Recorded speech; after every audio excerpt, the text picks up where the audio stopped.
Chers auditeurs, bonjour. Heureux de vous retrouver. Encore une fois et plus que jamais, les généraux algériens ont appliqué la politique des cow-boys envers des civils marocains, en l'occurrence les agriculteurs de l'Arja à Figuig, comme le firent leurs prédécesseurs des décennies auparavant. Et cela nous rappelle bien le Far West et les films de western, sauf que s'ils sont plus ou moins comparables aux habitants d'au-delà du Mississippi, les habitants originaires de l'Arja, de par leurs ancêtres, seraient bien les Indiens marocains de Figuig, sans porter de coiffe à plumes et sans être non plus sauvages comme l'ont qualifié les Lakota, Nakota et Dakota. Mais plutôt bien pacifistes en se montrant au contraire plus civilisés que les militaires de Shangri-La. Aussi, si les bisons constituaient le principal moyen de subsistance des Indiens, les dattiers représentent autant pour les fermiers de l'Arja l'expulsion de ces derniers de leur terre natale et celle de leurs ancêtres, serait donc comparable à celle que firent les colons européens aux Indiens au début du XIXe siècle. Voilà, en description historique comparative, le côté socio-culturel sur fond anthropologique de l'expulsion des agriculteurs marocains de l'Arja. Mais rien de comparable avec le cas des Indiens en réflexion politique contemporaine sur fondement juridique. Mais reprenons néanmoins notre comparaison métaphorique. En effet, comme une bande de cow-boys, à l'instar de ces films de western américains que l'on voyait dans les années 60, un général de l'armée nationale populaire algérienne se dirige à la tête d'un groupe de militaires à El Arja, localité située à 6 km de Figuig, et somme les agriculteurs marocains de quitter définitivement les lieux dans un délai de 4 jours, soit le 18 mars, date de rigueur. Se comportant en citoyens civils et pacifiques, les fermiers obtempèrent à la date fixée, remportant avec eux ce qu'ils peuvent porter encore jusqu'à déraciner des petits palmiers, la mort dans l'âme. Les exactions de l'armée algérienne contre les habitants de Figuig ne datent pas d'hier, on le sait, car en maintes reprises déjà, des soldats algériens intervenaient dans cette espèce de no man's land pour en chasser les agriculteurs marocains, mettre la main sur leurs récoltes, voire voler du bétail. C'est du grand banditisme aux frontières, finalement. C'est un véritable mini-remake de l'expulsion massive des 35 000 familles d'Algérie juste après la Marche verte en 1975. Des dizaines de familles risquent de perdre des terres qu'elles ont exploitées pourtant de père en fils depuis des décennies, avec ce que cela implique comme investissement, surtout qu'elles ont réussi à transformer ces terrains arides en superficies arables qui produisent l'une des espèces de dattes les plus convoitées sur les marchés internationaux. Toutefois, les agriculteurs concernés, expulsés, soutenus par leurs frères marocains, savent bien à quel saint se vouer. En effet, le Club des avocats au Maroc annonce avoir créé une cellule de crise pour les accompagner. Ils annoncent avoir ouvert les canaux de communication avec les personnes lésées afin de rassembler toutes les données et tous les documents pour étudier les moyens légaux permettant de réclamer des indemnités pour expropriation, car selon les déclarations de la population locale, ces terres sont exploitées depuis plus de 30 ans à la connaissance des autorités algériennes qui n'ont jamais fait aucune réclamation. Les exploitants en sont donc devenus propriétaires. Pour étayer son raisonnement, le Club des avocats évoque l'article 827 du Code civil algérien, selon lequel, je cite, « Celui qui exerce la possession sur une chose, mobilière ou sur un droit réel mobilier ou immobilier, sans qu'il en soit le propriétaire ou le titulaire, en devient propriétaire si sa possession continue sans interruption pendant 15 ans. » Et c'est le cas pour les agriculteurs marocains concernés. Par ailleurs, les avocats déclarent que si la justice algérienne n'est pas réceptive, ils comptent porter l'affaire devant les juridictions africaines et internationales, dont la Cour internationale de justice.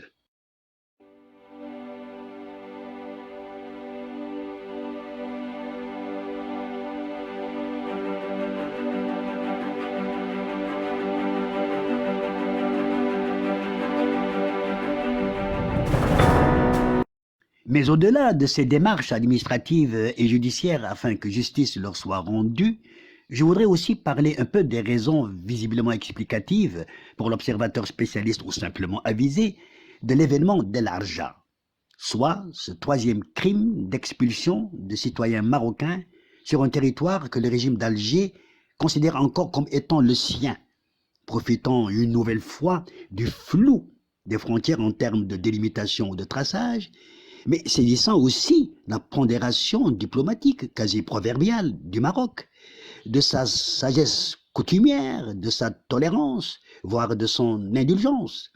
Mais oublions toujours, ou trop souvent, la fermeté et l'intransigeance des Marocains quand les lignes rouges de leur patience et leur compréhension sont franchies de l'extérieur.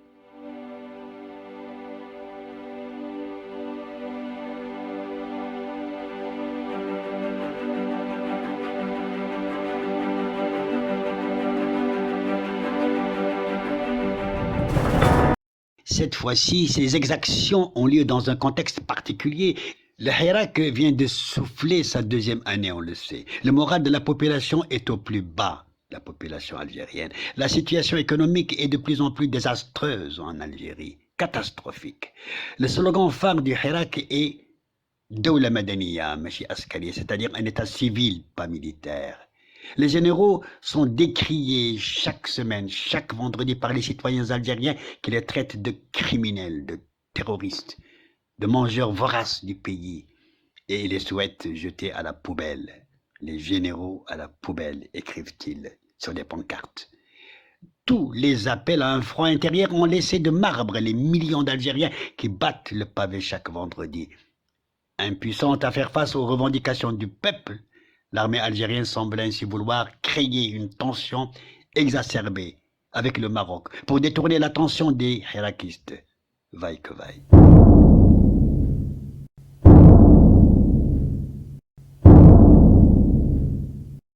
L'on comprend donc, devant ce déferlement d'âmes, hommes et femmes, que certains qualifient de tsunami hebdomadaire, que le régime militaire algérien, tel qu'on le connaît désormais, tente de détourner l'attention du monde entier vers un problème extérieur qu'il a créé par n'importe quel moyen, dans n'importe quelle circonstance, sans trop y réfléchir, car comme perturbé, voire paniqué par ce Hirak qui le menace et de l'intérieur même, plus que toute autre menace possible, toute autre menace extérieure imaginable, à commencer par celle qu'il s'est inventée, qu'il s'est fabriquée dès l'aube de l'indépendance algérienne.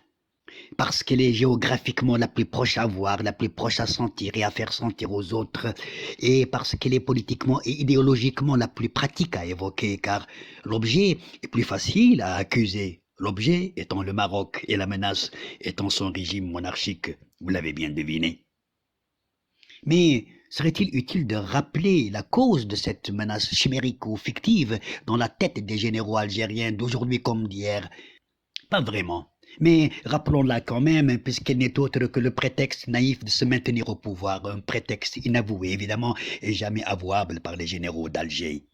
C'est dans le cadre de cette stratégie générale de perpétuation du pouvoir politico-militaire en Algérie que le déclenchement du conflit frontalier algéro-marocain semble être le moyen de prédilection des généraux sur fond d'expulsion de Marocains à chaque crise. Et c'est aussi dans cet esprit qu'il faut concevoir et placer la nouvelle provocation militaire algérienne de l'argent à l'égard du Maroc à travers des pauvres fermiers vacant paisiblement à leur dattier dont ils tirent leur source de vie, leur pain quotidien, sans avoir jamais porté atteinte à un seul citoyen algérien, sans jamais fait du mal à un seul chat algérien, sans même jamais cru que les dizaines d'hectares de palmiers qu'ils entretenaient laborieusement sous leur sueur se situaient dans un territoire algérien. Car aucune autorité algérienne ne leur a jamais signifié que cette localité-là était autre chose que marocaine. Mais c'était ignorer le fond du régime algérien, c'était ignorer la mentalité politique des galonnés qui dirigent l'Algérie d'une main de fer. Un système extrêmement doué dans la ruse amorale de gouverner, plus machiavélique que Machiavel, guettant les failles plus avidement qu'un chat envers une souris dans un trou, flairant le moindre vide juridique dans les accords et les relations algéro-marocaines pour s'y plonger et s'en emparer vers leurs desseins toujours aussi hostiles qu'inavoués.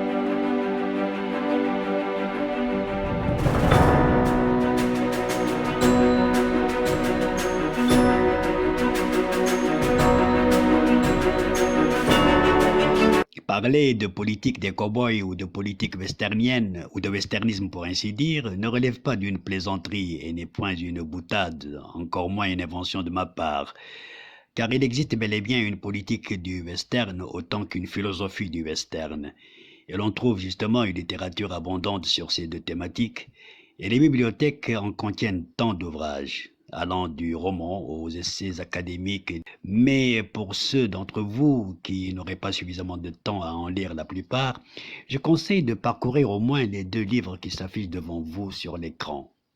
En psychologie, l'acquis dans nos comportements repose souvent sur des référentiels, des modèles et des imitations que l'on peut conceptualiser, interpréter, identifier ou définir. À travers ces réalités se constituent des systèmes, des philosophies ou des politiques comparables dans leur globalité, dissemblables par leurs éléments.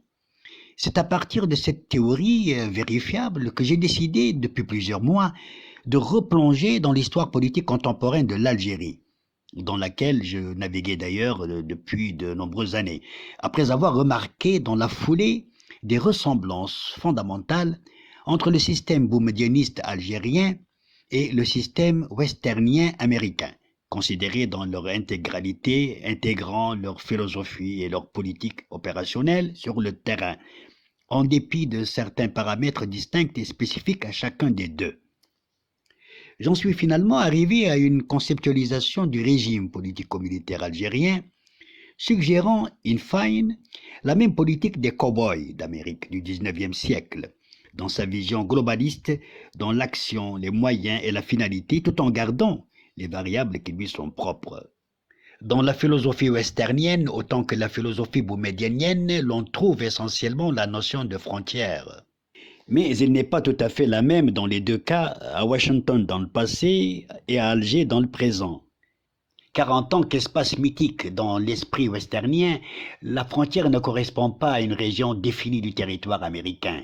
Elle s'est évidemment déplacée au cours de l'histoire de la conquête et a traversé des régions aussi diverses que les prairies du Middle West, les plaines arides du Texas ou les montagnes rocheuses. Tandis que chez Boumedienne, la notion de frontière trouvera plus largement, mais aussi étrangement que cruellement, sa concrétisation dans l'arbitraire, la démagogie, la duplicité, la fausseté et la violence. Une violence trop égocentrique, suggérant même le terrorisme d'État par rapport à la violence des cow-boys dans les actions de souveraineté, de justice ou même de réforme, toutes intégrées dans le concept de révolution algérienne, soit un fourre-tout, contenant tant d'idées, de principes, de credos, d'ordre politique, idéologique, social, économique et culturel, épousant modernité occidentaliste et islamité traditionnaliste, alliant tant de contradictions et justifiant tant d'abus que nous verrons. Et outre cette différence de définition considérable, la frontière boumedienienne, matérialisée à partir de 1962, commence donc après que la westernienne ait pris fin presque 7 décennies auparavant. Elle trouvera d'ailleurs sa première application à l'algérienne dans la guerre des sables contre la monarchie marocaine. De ce fait, le concept de frontière dépassera largement les bornes théoriques de la vertu, des valeurs morales universelles et des droits humains, en incluant tous les prétextes ultra-machiavélistes en politique intérieure comme en relations internationales, commençant par les rapports avec le voisin de l'Est, le Maroc. Tant le concept de frontière, dépassant largement les frontières de la frontière westernienne, était si cher à Boumedienne qu'il avait commencé par créer une armée durant son long séjour au Maroc, qu'il a baptisée l'armée des frontières. Là où la notion de frontière se transforme finalement à celle de non-frontière ou sans frontière, surtout à l'égard du voisin de l'Ouest, le Maroc. Par cette phrase, je m'impose la frontière de ce premier épisode du présent feuilleton qui tentera de décrypter la politique des cow-boys des généraux exerçant le pouvoir en Algérie au troisième millénaire. Et dans l'étude comparative que j'ententerai entre la philosophie politique westernienne américaine de l'époque et celle des cow-boys à l'algérienne d'aujourd'hui, on observera leurs points idéologiques communs en termes de commandement, autant que leurs traits distinctifs, là où ils se rencontrent et à partir d'où se séparent-ils diamétralement. Mais on aura découvert les racines du système westernien boumedienien, son histoire et les racines de ses idées. On démontrera aussi combien Boumedienne était influencé par la jeunesse des États-Unis et l'histoire des Américains à travers le genre cinématographique du western, sans jamais le déclarer publiquement. Mais au point que ses héritiers, parmi les intellectuels à l'instar des politiciens, plus boumedienistes et westernistes que lui, iront jusqu'à prétendre que l'Algérie et non le Maroc fut le premier État du monde à reconnaître l'indépendance des États-Unis d'Amérique.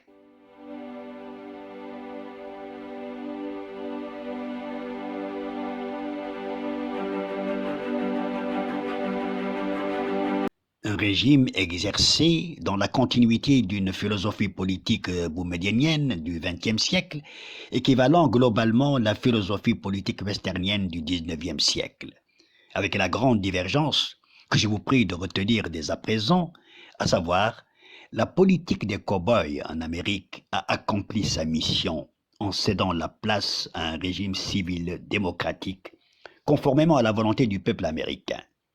Tandis que la politique des cow-boys en Algérie, que dirigent les militaires, se perpétue en héritage du boumedienisme, refusant de céder la place à un régime civil démocratique contre la volonté du peuple algérien qui, depuis la deuxième année consécutive, ne cesse de revendiquer la fin du pouvoir militaire en place depuis bientôt 6 décennies. En d'autres termes plus concis et précis, dans la mythologie du western, la guerre, celle de l'indépendance, est finie. Le Land and Order a été instauré, c'est-à-dire la loi et l'ordre ont été établis. Par contre, dans l'idéologie du boumedienisme, toujours dominant dans l'esprit et l'action des dirigeants, la guerre, celle de l'indépendance de l'Algérie, continue dans le cadre de la révolution algérienne, sacrée comme la qualifie Tebboune. Or, une guerre implique forcément l'existence d'un ennemi, et cet ennemi, sur le plan extérieur, c'est le Maroc, ennemi qualifié de classique par le général Chengreha. Une qualification qui sent la haine, et puisque la haine ne frappe pas au hasard selon un adage français, le pouvoir algérien a de nouveau frappé à la frontière, à El Arja, à Figuig, confirmant encore la politique des cow-boys chez les généraux d'Alger. Faut-il le souligner en conclusion, l'acte d'expulsion, de la manière autoritaire, arbitraire, contraignante et sans octroi de droit de recours en justice après préavis, ni jugement judiciaire préalable, rappelle la pratique des cow-boys, ceux relevant de la catégorie des hors-la-loi. Car il y a cow-boys et cow-boys, depuis les bons et les justiciers dont les shérifs en tête jusqu'aux méchants et les bandits dont les gangsters en chef. L'expulsion des fermiers marocains d'El Arja transgresse la loi, plusieurs lois, celle du Maroc, de l'Algérie elle-même et du droit international. Ceux qui l'ont ordonné aux commandités ne peuvent être que des hors-la-loi, donc des mauvais cow-boys. Au prochain épisode, si Dieu l'admet, je l'espère.